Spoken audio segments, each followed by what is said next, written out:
Con motivo de estos acontecimientos, y cuando el ejército francés se retiraba definitivamente de España, los representantes del pueblo de Almonte, ayuntamiento, clero y hermandad matriz, deseando manifestar el reconocimiento y gratitud que deben al Todopoderoso Dios nuestro Señor por la intercesión de María Santísima del Rocío, acordaron unánimemente el día 16 de agosto de 1813 hacer un voto formal y expreso en su nombre y en el de las generaciones venideras, por el que en adelante y para siempre jamás pasarán la madrugada del 19 de agosto en el Rocío, celebrando por la mañana solemne misa en la ermita, en acción de gracias por el singular favor de la salvación del pueblo. Señora y Madre nuestra del Rocío, aquí está el monte, tu pueblo, que a pesar de sus flaquezas humanas, te quiere, te venera y te proclama por su patrona, su reina y su señora. Vuelve, Señor y Madre nuestra, tus ojos a nosotros, porque somos tuyos, queremos seguir siendo tuyos, y tú de Almonte. Amén. Dios te salve, Reina y Madre de misericordia, vida, dulzura y esperanza nuestra. Dios te salve, a ti llamamos, los desterrados, hijos de Eva, a ti suspiramos, gimiendo y llorando, en este valle de lágrimas.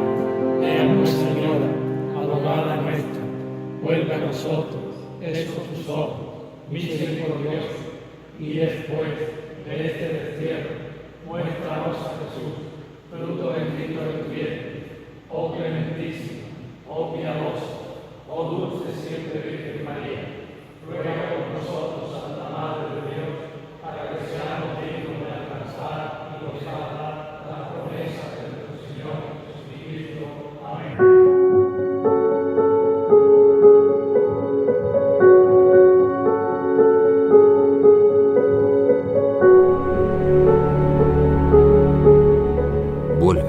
Señora y Madre nuestra, tus ojos a nosotros, porque somos tuyos. Queremos seguir siendo tuyos, y tú, de Almonte. La primera vez que se pronunciaron estas palabras fueron el 16 de agosto de 1813, un importantísimo hito histórico que ocurrió aquí, en el mismo lugar y ante la misma representación. Pero para entender la relevancia de este hecho, hay que conocer con detalles su historia y el contexto en el que sucedió.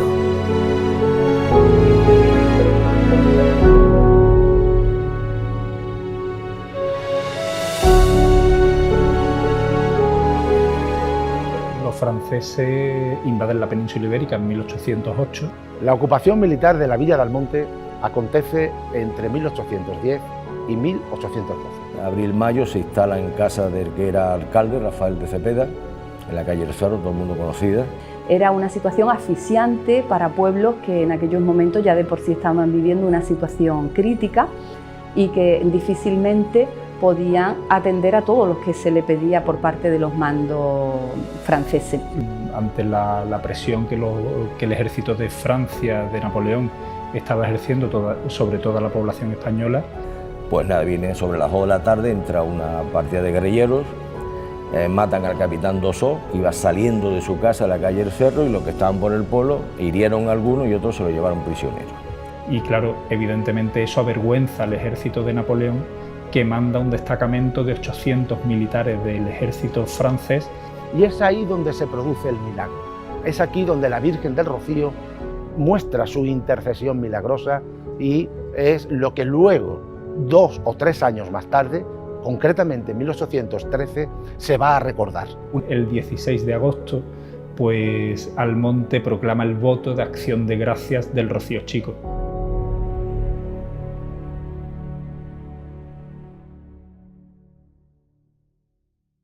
El contexto en el que se origina ese voto del Rocío Chico es el de la Guerra de la Independencia. Una guerra que realmente afectó a la provincia de Huelva, especialmente desde 1810, porque una vez que los franceses habían sido rechazados en Bailén en el año 1808, pues toda Andalucía había quedado libre de la ocupación. La situación cambia, como digo, en 1810, cuando ya las tropas francesas entran en Andalucía, se distribuyen por el territorio y van ocupando la mayor parte del espacio andaluz. Aquí los franceses, la segunda venida de los franceses, tras la batalla, la paliza que le dimos en Bailén, vuelven, claro, vienen con un cuerpo de ejército de 240.000 hombres, bueno, en fin. España, pues nada, no podía hacer absolutamente nada, tenía un ejército ya prácticamente arcaico y demás. Y bueno, y esta gente, la primera vez no llegan a Andalucía, la primera vez llegaron en Madrid, los famosos actos del 2 de mayo de Madrid, pero ahora en 1810 sí llegan precisamente a 1 de febrero están en Córdoba y a mitad de febrero ya el grueso de las tropas se instalan en Sevilla capital. En el caso de la provincia de Huelva nunca hubo realmente una ocupación total del territorio. Es un caso un poquito singular dentro del contexto español porque lo que se produce realmente es un acuartelamiento de la tropa francesa en Niebla, aprovechando la posición excepcional que tenía Niebla en la provincia, la existencia de un castillo que además ellos fortificaron y guarnecieron bien con cañones y con artillería, y también una cierta situación de aislamiento porque Niebla es la que tiene la posibilidad de cruzar el río Tinto a través de su puente, ¿no? Entonces eso le daba una posición estratégica muy buena. Y aquí pues más o menos llegan igual, primero sitúan posiciones estratégicas por la parte de Badajoz, porque ahí donde hay un grupo del ejército español, porque nos apoyaban los ingleses también, desde Portugal, y prácticamente una vez visto las fuerzas defensivas vienen para acá. La ocupación militar de la Villa de Almonte acontece entre 1810 y 1812, 2 años en los que el pueblo se ve sometido por las tropas francesas, no solamente militarmente, sino también en la administración municipal. Ellos imponen una serie de medidas municipalistas en esos 2 años. Prácticamente todo el territorio de la provincia de Huelva, de la actual provincia de Huelva, sufrió ese tipo de ocupaciones parciales, pero nunca hubo una ocupación total y definitiva del espacio. Esto hace que la provincia de Huelva tenga un comportamiento durante la guerra muy singular, porque por una parte estaban las tropas españolas que tenían su lugar principal de protección en Ayamonte, y luego habría como una especie de línea flexible que era la divisoria entre el reparto del territorio. Imaginemos que iba desde Paimogo hasta Villanueva de los Castillejos y que terminaba en Gibraleón. Eso es un poco la línea móvil que separa la zona española de la zona francesa, y lo que se va a producir durante todo el tiempo de la guerra son frecuentes escaramuzas y campañas de saqueo de una parte y de otra, ¿no? Cuando ellos ocupan el ayuntamiento de Almonte, es curioso porque implantan una serie de medidas, muchas de ellas muy populares, para ganarse el favor del pueblo, porque ellos prometen al pueblo que va a haber una mejora de la industria y de los recursos buenos que tiene el término municipal de Almonte, y ahí se gana el favor de muchos también potentes hombres del pueblo, porque lo primero que hacen es deslegitimar al señor, el poder señorial lo derrocan, lo retiran. Medinasidonia es quitado, le da la libertad al pueblo. Es un plantarse con un poder antiseñorial. De cara a la Iglesia, fundamentalmente el proceso que generó mayor beligerancia fue el de la exclaustración de todas las órdenes de monasterios y conventos, expulsando a los religiosos que estaban dentro de ellos y llevándose a cabo la incautación de todos esos bienes. A la iglesia secular, es decir, a lo que son las parroquias, no se las toca, aunque digamos, el espíritu de secularización también está muy presente en las relaciones iglesia-estado en ese momento. Y esto pues también evidentemente se dejó sentir en el pueblo de Almonte, donde los sentimientos religiosos en ese momento también están muy a flor de piel. Los franceses invaden la península ibérica en 1808 y ante esa situación, pues Almonte evidentemente no iba a ser una excepción. Y bueno, ante la presión que el ejército de Francia, de Napoleón, estaba ejerciendo sobre toda la población española, pues Almonte una vez más recurre a quien había recurrido históricamente y quien siempre había atendido a la súplica, que era la Virgen. Llega un momento en el que la Virgen es trasladada hasta el pueblo de Almonte ante el temor que atacaran el santuario, la ermita, y así los almonteños tenían también más cerca a su patrona. Y ante esta situación, bueno, los franceses establecen dentro de la localidad lo que se llamó la milicia cívica, y para ello eligen una edificación que pudiera permitir dar cobijo a un alto número de personas, teniendo en cuenta que era parte de un ejército el que se iba a establecer allí. Y la casa elegida es la que conocemos como la casa de la familia Cepeda, en la actual calle del Cerro, justo detrás de la parroquia de Nuestra Señora de la Asunción de Almonte, una casa solariega enorme, donde aparte de la vivienda tenía en su interior bodega, tenía molino, y daba trabajo a muchísima gente dentro de su edificio, y es donde los franceses instalan su acuartelamiento. Y ahí se instala, pero vamos, es una fuerza de una gendarmería, o sea, unos 30 y pico de hombres. Y bueno, la situación del pueblo es como en otros pueblos de España sitiados, continuamente pidiendo requisas militares, trigo, gallina, los caballos de la marisma los deja vacío, no queda ni uno, en 2 o 3 meses ya no quedan caballos, no quedan mulos, y una situación ya de la gente padeciendo hambre. Ahí, llegado el momento, Almonte se rebela, porque es verdad que el ejército de Napoleón exigía a la población de Almonte unas cantidades ingentes, tanto de pan, raciones de pan diariamente, cantidades de grano, maíz, trigo, para el sostenimiento tanto de los caballos como de las mismas tropas. Incluso recuerdo una carta donde se especifica que quieren caballos, especificando además, dice textualmente que sabemos que tienen muchos y muy buenos, y bueno, ya evidentemente la gota que colma el vaso es que la población masculina de Almonte se alistara al ejército francés. Sacan una ley en la cual la gente joven tiene que crear la milicia, que eso también pues otra carga que tiene que haber, porque te tienes que comprarte la ropa, en fin, la situación era pues como era.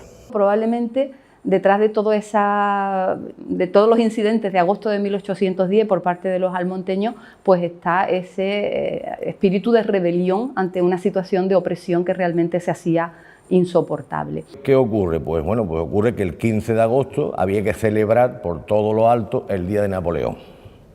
Se celebraba en Francia y en el caso de España, que es un país ocupado por ellos, también. Se distribuye vino, la gente se relaja, y a mediodía se presenta una partida de guerrilleros. En esa fiesta es cuando, aprovechando el descuido de la soldadesca francesa, pues una partida de patriotas que están siempre queriendo someter y estar detrás de las tropas francesas, es cuando sorprenden en la casa de don Ignacio Cepeda, es cuando sorprenden a uno de los altos mandos militares en la villa de Almonte. Surge un disparo en el zaguán, disparo que atraviesa el portón que daba acceso al interior del edificio. Se conoce, viendo la ubicación del disparo, que está justo debajo de la mirilla, se conoce que debieron disparar justo al ver que el militar que estaba de portero en ese momento estaba detrás al levantar la mirilla, porque así se aseguraban que quedaban en un blanco humano. La puerta de la casa donde se encontraba el cuartel general de los franceses, en el número 7 de la calle El Cerro, hace algunos años la familia Cepeda la dona a la Hermandad Matriz, y hoy pues se conserva aquí, en la sede social de la Hermandad, dando acceso a la sala de juntas. Se conserva a modo de reliquia, y en ella pues podemos observar perfectamente el orificio de la bala que dio muerte al capitán francés. En 2015 publicamos en la revista Esvoto, una revista anual que edita la Hermandad Matriz de Investigación, publicamos un informe de balística que elaboraron 2 peritos diplomados en criminalística, y bueno, pues que arroja datos y conclusiones pues bastante interesantes. En este informe se tienen en cuenta varias cuestiones, como son la trayectoria que realiza el proyectil o el diámetro del orificio, tanto de entrada como de salida, así como otros elementos importantes como pueden ser la dirección, el sentido o la inclinación. Analizados estos datos, se obtiene la hipótesis más probable que es la que se plasma en el informe. Del estudio del orificio de entrada se observan puntos negros en la madera que podrían tratarse de las incrustaciones de pólvora producidas por el disparo, que es un signo también de la proximidad del arma, y del orificio de salida se observa que faltan restos de madera, posiblemente producidos por la salida del proyectil. A la vista de las mediciones y comprobaciones de los peritos, tanto en la casa de los Cepeda como en la puerta que hoy se conserva aquí en la Hermandad Matriz, sus conclusiones fueron que el arma utilizada era de avancarga y de chispa, que eran las utilizadas en 1810, y el diámetro de la bala utilizada era próximo a 16 milímetros. La trayectoria del disparo es de afuera hacia adentro, de arriba hacia abajo y con una inclinación, no el tiro recto, sino que de 8 grados y una deriva de izquierda a derecha de 82 grados. Y suponiendo que la altura del tirador fuese de 1,70 m, la boca de fuego del arma estaría situada a una distancia aproximada de 83 centímetros del orificio de entrada. Y la hipótesis más probable por la posición del orificio es que el disparo se realizase cuando una persona se encontrase abriendo la mirilla de la puerta.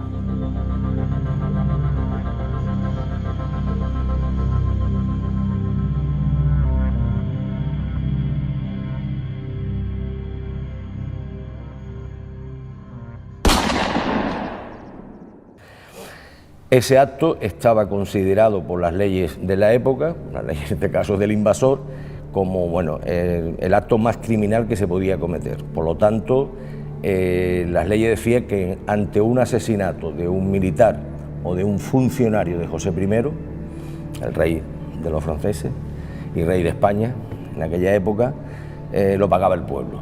Es decir, eso venían unas unidades móviles especiales, incendiaban casas y arrasaban todo lo que podían. Y claro, evidentemente eso avergüenza al ejército de Napoleón, que manda un destacamento de 800 militares del ejército francés que vinieran desde Sevilla hasta la población, dice en la documentación original, la población rebelde de Almonte, para saquear, degollar e incendiar. Esos son los 3 términos que aparecen en toda la documentación original de la época, para hacer todo eso con la población almonteña, que eso evidentemente era borrarla del mapa. Y es ahí donde se produce el milagro. Es aquí donde la Virgen del Rocío muestra su intercesión milagrosa y es lo que luego, 2 o 3 años más tarde, concretamente en 1813, se va a recordar. En el pueblo de Almonte, bueno, los que son jóvenes y tenían caballo y demás, pues se largan, intentan refugiarse en otros pueblos, se van a la marisma, pero claro, quedan autoridades, quedan personas mayores, quedan viudas, quedan niños. Y ya sabe que Soult, que era el general que mandaba las fuerzas de Andalucía, había ordenado, vamos, tajantemente, al día siguiente ordenó la salida de se llaman patrullas móviles, con la idea de destrozar el pueblo. Y bueno, Almonte, una vez más, se arrodilla ante la venerada imagen de su patrona, la Virgen del Rocío, y es la que obra el milagro que en la madrugada del 19 de agosto de 1810, a la altura entre Asnalcázar y Pilas, la tropa de los 800 militares franceses recibieran la contraorden y tuvieran que regresar a Sevilla.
la intermediación que la Virgen depara en ese momento preciso. Una vez que este mandatario francés ha sido asesinado, una vez que las autoridades francesas han amenazado con hacer una verdadera masacre en el vecindario, ahí es donde se nota la mano de la Virgen, porque de modo milagroso termina frenándose la ofensiva preparada por los soldados franceses y el pueblo queda sano y salvo. Una vez que las tropas francesas abandonan la península ibérica en 1812, Almonte era consciente de que si Almonte se había salvado era indudablemente por la mediación de la Virgen a quien le habían rezado.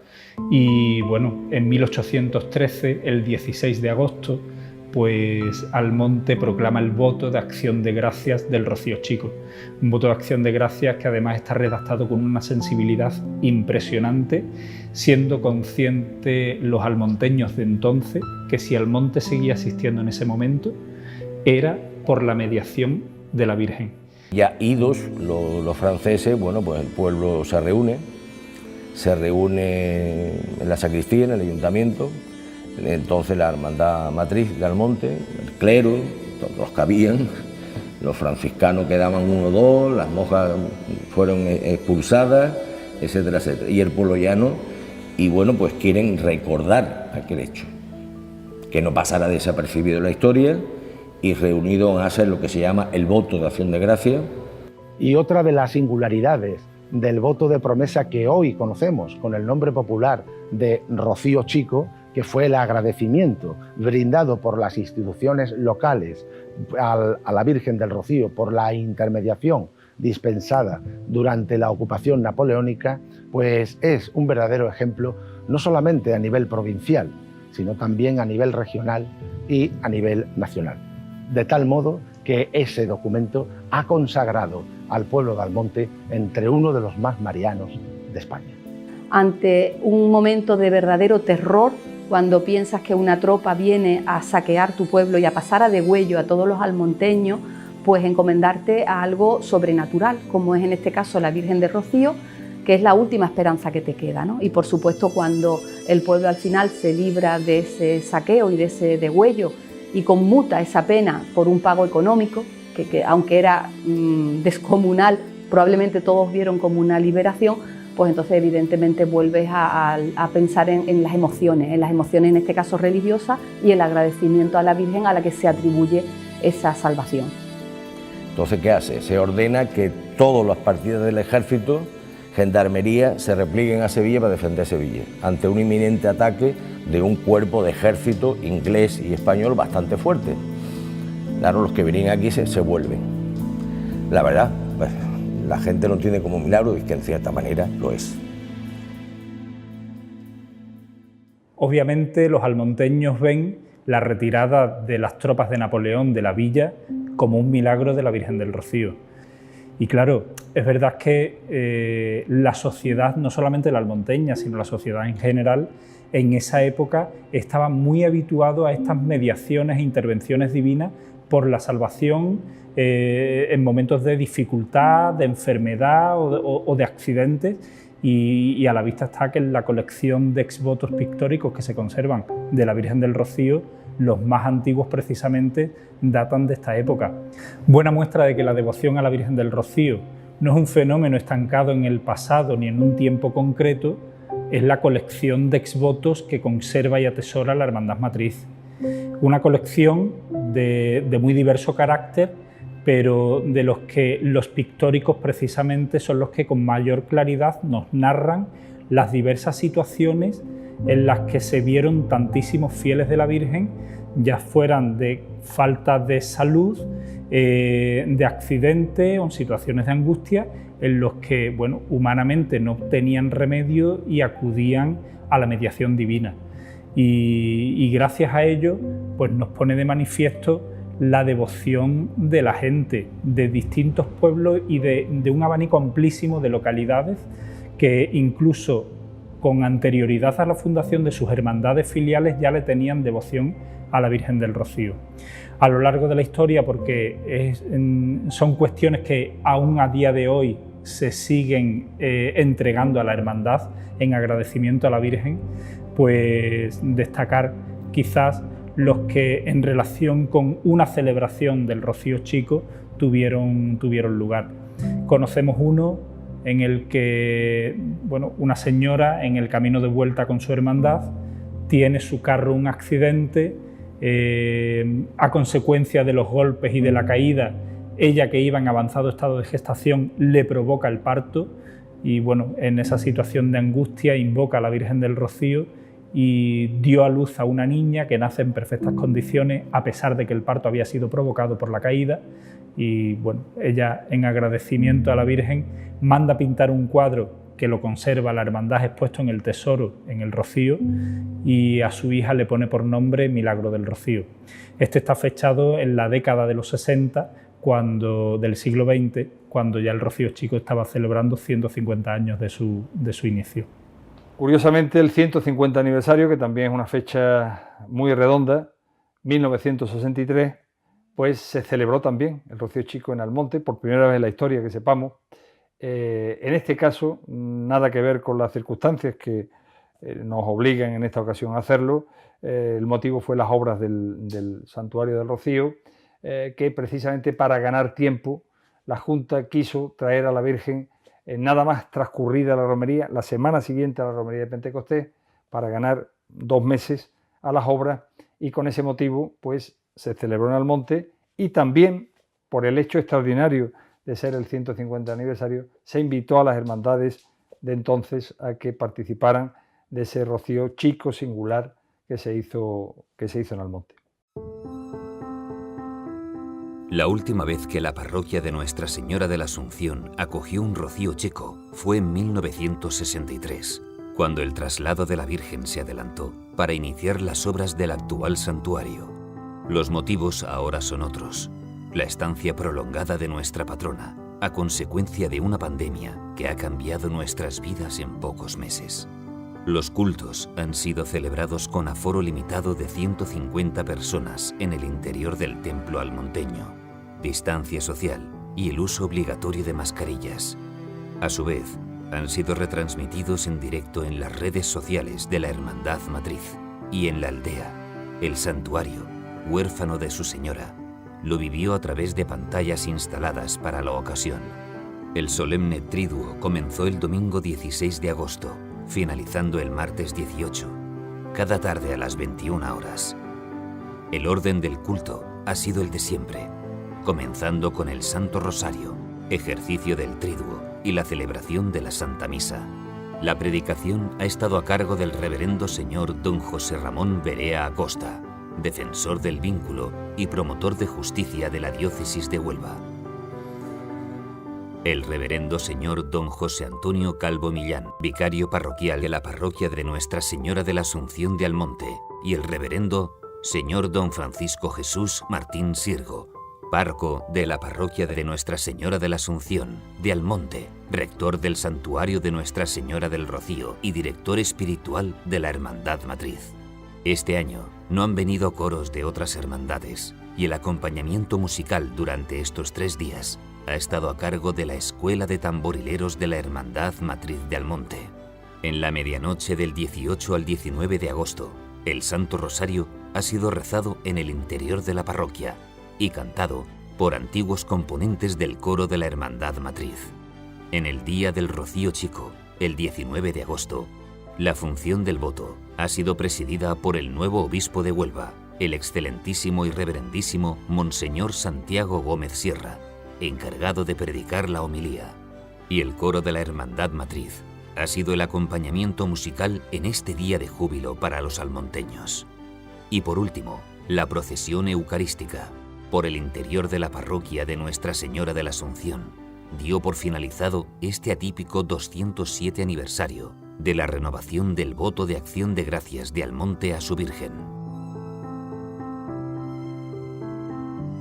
Señora y Madre nuestra del Rocío, aquí está Almonte, tu pueblo, que a pesar de sus flaquezas humanas, te quiere, te venera y te proclama por su patrona, su reina y su señora.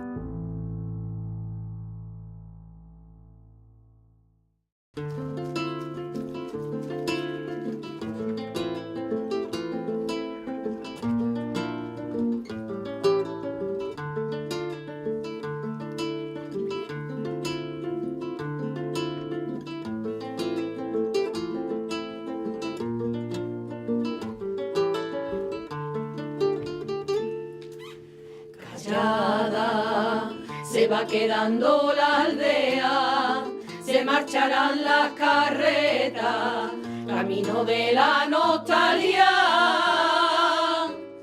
Ahora comenzarán mis tormentos, se acabarán los momentos que de ti estuve tan cerca. Mañana de una forma diferente te tendré siempre presente, porque el rocío no acaba. Tus ojos estarán siempre en mi sueño, como el niño que en su lecho y a su madre siempre halla. Y aunque no brillen las estrellas en el cielo, y aunque la luna ya no esté en el firmamento, yo volveré, volveré, yo volveré, yo volveré, volveré, yo volveré. Y es mi destino y estar contigo al llegar Pentecostés. Rocío.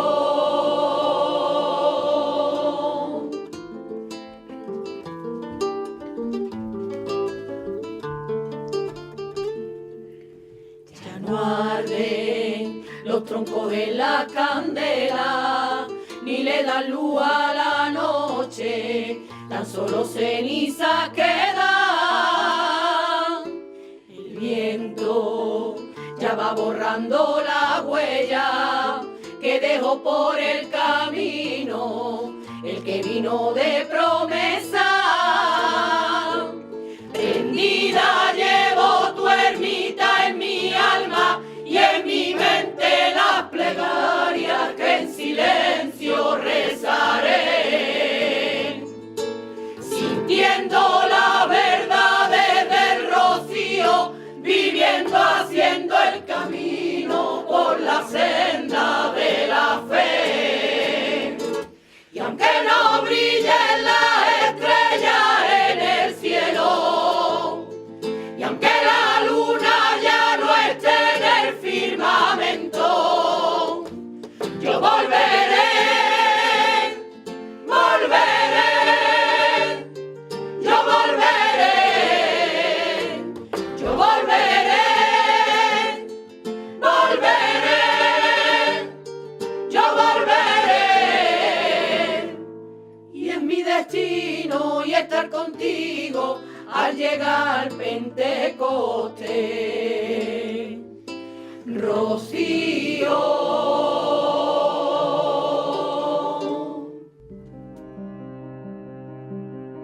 Aunque circunstancialmente volvemos a celebrarlo en Almonte, el Rocío Chico siempre ha sido en el Rocío. A lo largo del siglo XIX comenzó a configurarse la aldea que hoy conocemos. Curiosamente, una epidemia influyó en su crecimiento. Una cosa curiosa, ¿no? que una epidemia como la que estamos ahora fue la génesis, fue lo que en definitiva hizo que en el Rocío se asentara un grupo de gente con interés de permanecer y que al final, pues bueno, fue el germen de todo lo que es hoy, ¿no? En 1837, cuando un grupo de gente de Almonte, huyendo de una pandemia, bueno, una epidemia, se asienta en el Real del Rocío, ¿no? Hasta este momento, en toda la zona había habido asentamientos. A finales del 18 hubo uno de cierta importancia, más o menos por donde está el barrio de las Gallinas, ahora La Venta, que se llamaba entonces. También hubo asentamientos en el Rincón, pero en el Real no hubo nunca un cuerpo importante de habitantes.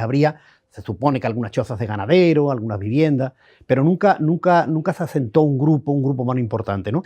Yo creo personalmente que a raíz del final de esta comunidad que se asienta en La Venta, se empezó a fraguar una cierta comunidad aquí en el Real, ¿no? Pero con poca entidad. Y es justamente en 1837 cuando este grupo de gente de Almonte viene a vivir aquí huyendo de la epidemia. Pero es gente de clase media y clase media alta, o sea, no es gente como la que venía anteriormente, que eran gente un poco que no tenían en fin, de qué vivir ni cómo vivir, ¿no? Esta gente viene, como digo, huyendo de una epidemia, se asienta aquí y parece que en el tiempo que estuvieran aquí, meses, años, lo que fuera, le toman gusto al lugar o por lo menos calibran y ven que esto puede tener un futuro diferente, ¿no? Hay ya, en aquellos momentos, hay peticiones al alcalde de Almonte de mejoras aquí, ¿no? De que pusieran orden, en fin. Que parece que este grupo de familias de Almonte toma interés por esto, como digo, y además adquieren tierra. Adquieren tierra y van a hacer los apellidos almonteños más relacionados con el rocío, ¿no? A partir de este momento, y hasta finales del siglo XIX, la gente va fluyendo, me imagino que atraído ya por estos pioneros, ¿no? Por llamarlo de alguna manera, ¿no? Y se empieza ya, como digo, a fraguar ya una comunidad en el Real, ¿no?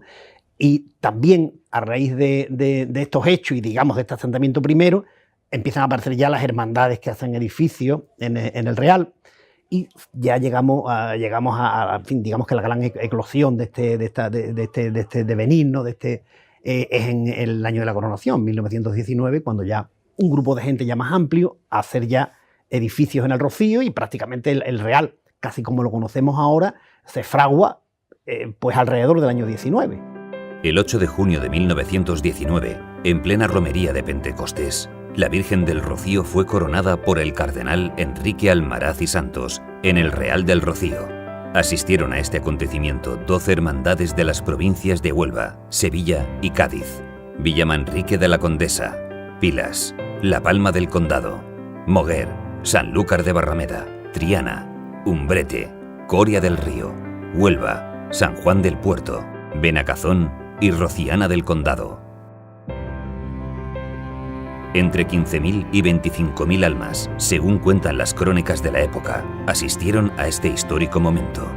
Este mismo día se comenzó una colecta para llevar a cabo una idea: que aquel lugar santificado por la Madre de Dios fuese señalado de una especial manera, levantando un sencillo monumento a la Virgen del Rocío que sería encargado al escultor José Ordóñez Rodríguez, natural de Sevilla, hijo de madre sevillana y padre rondeño, y que concluyó los trabajos de este encargo en la propia aldea en una casa del Real.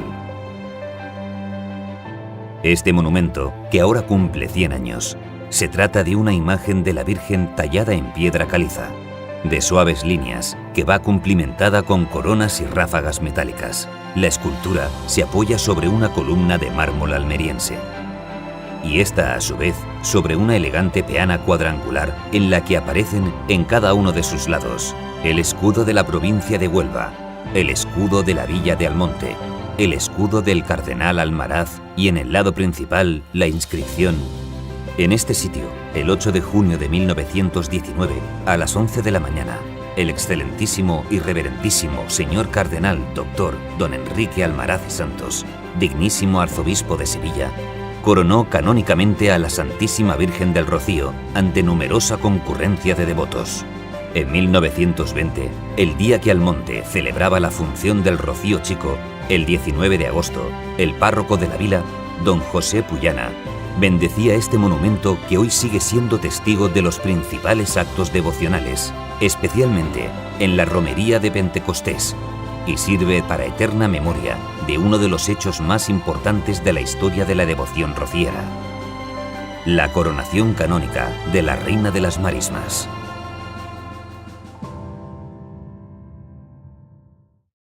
Pues en 1913 se cumplían los 100 años del voto del Rocío Chico, y es la primera vez que sepamos que en la historia de la Hermandad Matriz y en la historia del Rocío se organiza la celebración de un centenario que se hizo en agosto de este año, y que tuvo entre sus protagonistas, curiosamente, al humanista almonteño, a Lorenzo Cruz de Fuente, que es el que nos deja testimonio en un libro que se llama Crónica del primer centenario del Rocío Chico, que es un libro muy interesante, primero porque es el único testimonio que tenemos de aquella celebración.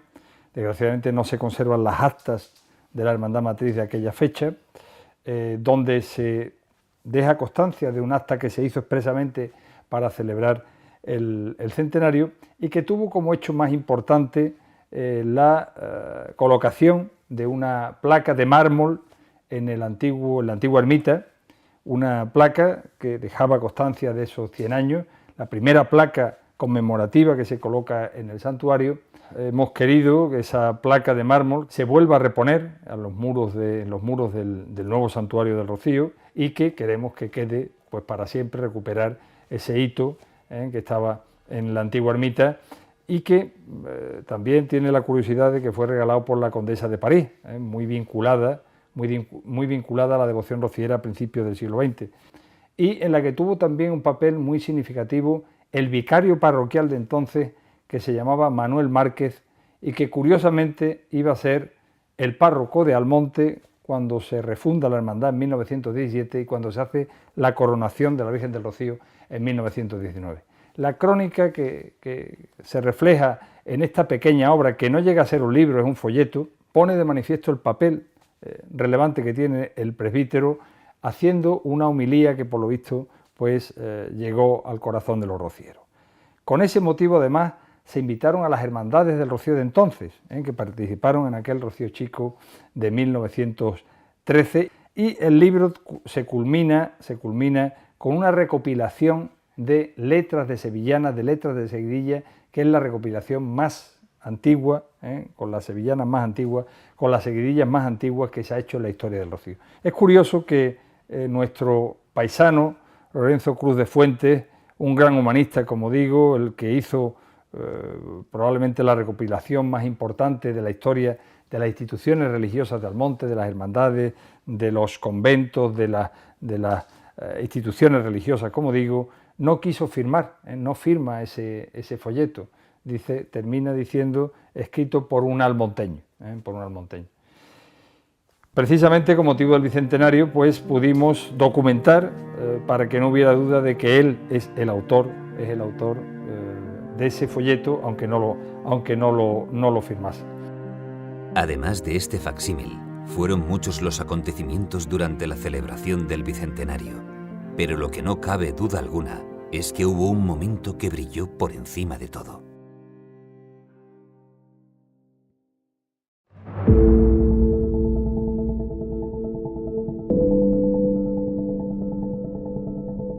Una voz que no se cansa de darte las gracias. Por entonces, por siempre. 200 años de un voto de gratitud que durará por los siglos de los siglos. Otro vínculo, eterno también, como todo entre tú y yo, porque ni el tiempo alcanza para medir nuestras cosas. 200 Rocío, 200 agostos, 200 vueltas del reloj de la vida, que siempre empieza en ti. Una voz que fue el eco de tantas voces que entonces, como siempre, te rezaron para que tu intercesión se hiciera. La de los bisabuelos de los bisnietos, que nuestros abuelos relataron a sus padres, para que ellos la depositaran en nuestras manos. Lo llaman legado, pero en verdad es la masa de mi sangre, donde todas las voces se hacen una sola voz, aquella que te imploró que vinieras, y viniste, y ya nada más se supo de aquellas huestes francesas que dijeron venir a cortar para siempre nuestro hilo, como si el hilo de la vida pudiera alguien interrumpirlo, como si tú no fueras a venir cuando yo te imploré. 200 Rocío, 200 agostos, 200 vueltas al reloj de la vida, y otra vez yo dándote las gracias, como mejor sé, derrochándome, presumiéndote, paseándote, meciéndote, piropeándote, arropándote con todas las luces posibles, la de la noche en calma, la del amanecer añil sereno, la del esplendoroso celeste del mediodía que soñó ser luz para arroparte a ti, para tornar la plata en oro, para multiplicarte, si es que eso fuera posible. Tú, ungida de rayos como entonces, 200 agostos antes, leve y sutil, terrenal y gloriosa a un tiempo, más blanca y más paloma, más rocío y más Espíritu Santo. Yo, 200 eternidades más enamorado de ti, con la gratitud prendida en mi voz, que es el eco de tantas voces que, Entonces, como siempre, te llamaron y tú viniste. No es solo una herencia, sino la masa de mi sangre, el hilo de mi vida condensado en esta madrugada y en esta amanecida, metáfora viva de ti y de mí, 200 años después.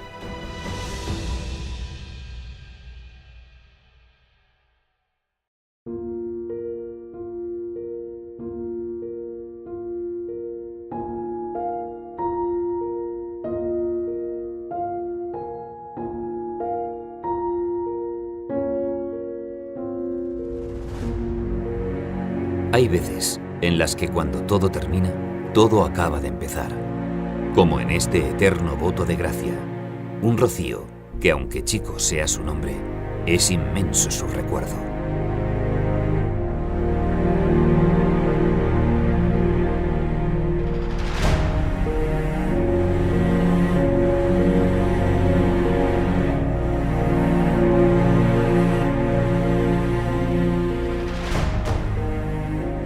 Un rocío que nunca termina porque siempre está.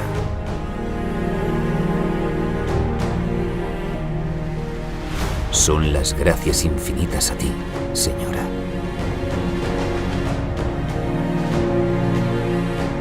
Por tu protección.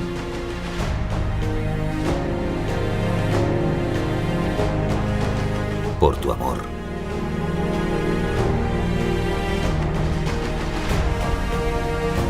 Por tu consuelo.